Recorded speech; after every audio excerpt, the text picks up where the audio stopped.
G'day legends, g'day superstars. Peps bringing his selections for a massive round 15 of AFL football. Got 4 out of 7 last week. Let's see if we can push the ledger a little bit higher for round 15. And it's all kicking off Thursday night.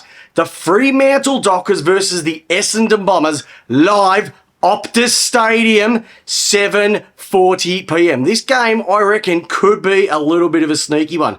The Dockers should win this quite convincingly with the power that they've got on the field and the lackingness of players that are on the Essendon side of things. They've been decimated by injury, and what they served up against Geelong last week was nothing short of embarrassing. But this is the type of game that Essendon might pull one out of the hat. Do I think it's going to happen? No, I don't. I reckon Fremantle should win this by at least 5 goals minimum. But don't be surprised if Essendon put their testicular fortitude to the sword and serve up something a little bit nicer than they did against the Cats last week. Rightio, let's get into the game, I think, of the weekend. It's 7:40 p.m. Australian Eastern Standard Time down at GMHBA Stadium. We are talking about the Geelong Cats. We're talking about the Brisbane Lions. We are talking about Paddy Dangerfield's 350th game. It's second versus third on the ladder, and I cannot wait for this one. It is going to be an absolute rip snorter. The Cats, beautiful last week against Essendon. I've just spoken about that. And Brisbane, really disappointing about what they served up against the GWS. They literally had that game in the bag, let the Giants come in over the top, and were able to steal defeat from the jaws of victory. Will I see it again this week? I think so. I think the Cats are way too strong. In my eyes, they are the premiership favourite. I don't see a weakness across the board. There might not be any Stewart and there might not be any DeConing, but they'll have a couple of players slot in very nicely. I think Jackson Pryor going down for the Brisbane Lions is going to make it massively difficult. We've already lost Danaher, we've spoken about lots of times over the podcast this year. Now they've lost Pryor, they've lost their big pillars at each end of the ground, and it's just making it a little bit difficult for the Brisbane Lions to get that premiership defence in. Geelong, they're going to do it for danger. It's going to be way too easy. I reckon this could start off as maybe very close 3 or 4 goals throughout the game, but I reckon I can see a blowout at the back end. And Geelong to take this game out by no more than 5 to 6 goals. Right, Super Saturday, Carlton versus North Melbourne, MCG. What can you say about Carlton? They were okay last week. They were playing West Coast. They got the win, had a great first quarter, put the brakes on, and as they do, fell away in the back half of the game. North Melbourne, that's the type of effort we would like to see from them every single week, what they served up against Fremantle. And at 1:20 p.m. at the MCG, they're going to have everything going for them to get the victory against the Blues. I think this will be a lot tighter than people think because Sam Walsh not being in there, North getting a lot of confidence out of last week. They'll be primed on a bigger ground, on their original home ground that they used to play a lot of their football at before transferring over to Marvell. Carlton will want to keep their finals chances in check by getting a win. I think this will actually be close. I don't think this is going to be any more than maybe a 3-goal game. I don't rate Carlton. I really don't think North Melbourne are the greatest team either, rolling around. But I just think that if the North can provide the effort, they'll hold a real big shaker to the Blues' hand. Can they cause an upset? I don't think so. I think that Carlton will take this one out 3 or 4 goals and just have a little bit more disappointment heading into North's back end of the season, and Carlton just holding on to potentially playing finals. Right, let's go on to another belter of a game. We've got the Adelaide Crows versus the Sydney Swans at the Adelaide Oval, 4:15 p.m. Australian Eastern Standard Time. Adelaide, look, you could say that they were stiff last week, but they didn't play that great of football against the Hawks. And against the Hawks, if you're not playing 100%, you're going to find it very difficult to win, especially over the last couple of weeks. The Swans, they've been decimated, they've been awful, and they're not even going to get close to Adelaide. I really think Adelaide can get a hold of the Swans here and take this one out by 5 or 6 goals. They'll be spewing at what they did last week, not being able to solidify a top 4 spot, and these are the games that they need to win, and win well, because the teams around them have got a very, very good percentage. Will that Fogarty, Walker, and Thilthorpe forward line, the 3 tall timbers down there, cause some issues for the Swans back line? I think that they will. I think their midfield's running a lot better, and I think Adelaide's back line is really underrated.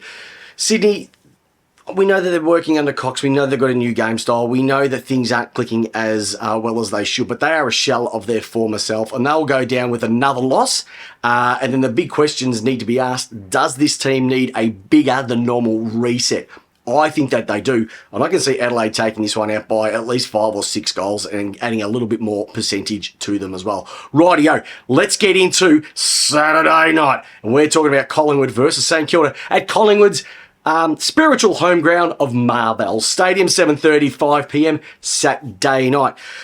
Look, St Kilda, average the week before against the Western Bulldogs, and Collingwood just do what Collingwood do. Great game against Melbourne on King's birthday. Have a bit of a breather. They head into this one. They don't fear Marvel Stadium. St Kilda will be buoyant by going back to their home ground, but I just think Collingwood have way too many winners across the park, and they'll take easy access of St Kilda. I wouldn't be surprised if Collingwood rest a couple of their older players, because if you don't know, Marvel Stadium is very, very thin underneath, built on a concrete base, and so it can be a lot harder on the body. And when you've got lots of plus 30s rolling through, you don't want to have that as well too. So I think that it's going to be the Collingwood Magpies, 5 or 6 goals. We're getting a bit of a theme for this round over St Kilda, putting more pressure on Ross Lyon, and Craig McRae can just sit back and enjoy another week before he heads into the back end of the season. Alrighty, is this the game of the weekend? I thought Friday night was, but I'm starting to think that this is the game that you need to sit down and strap yourselves in for, because it is going to be a cracker on Sunday, June 22, 1:10 p.m. at Giants Stadium. It is a GWS Giants. It is the Gold Coast Suns. It is the Expansion Cup. It is the 2 newest clubs going head-to-head, 7th versus 6th. The Giants, they've beaten the top 3 teams in the league so far this year and coughed up some really easy games. The Gold Coast Suns, they've been a bit up and down over the last few weeks. They have got a game in hand, remember, because they did lose that one due to the Storms at the start of the 2025 season. They'll be really looking to get a win against their new boys in town.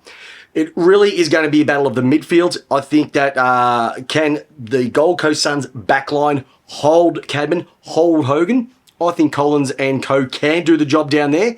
It is a matter of Sam Taylor playing on Ben King, and will that forward line, can they spread the load a lot more around to be able to score a big enough goal against the GWS? I don't know. I reckon it's going to be tight. I can't see more than 2 goals being in this one. And if the Gold Coast Suns are the real deal, we've said these are the games that they have to win to give us belief. They've had a great first half of the season, and they need to win this one. But I just think there's something about the Giants over their last couple of weeks that they've been serving up some really good football, and I think that they're going to take this one out. No more than 2 goals, but I reckon this is the game that you need to just say, hun, for the next couple of hours, I'm not going to do any housework. I'm not doing anything. I'm going to sit myself in front of the TV and I'm going to enjoy a cracking game of football.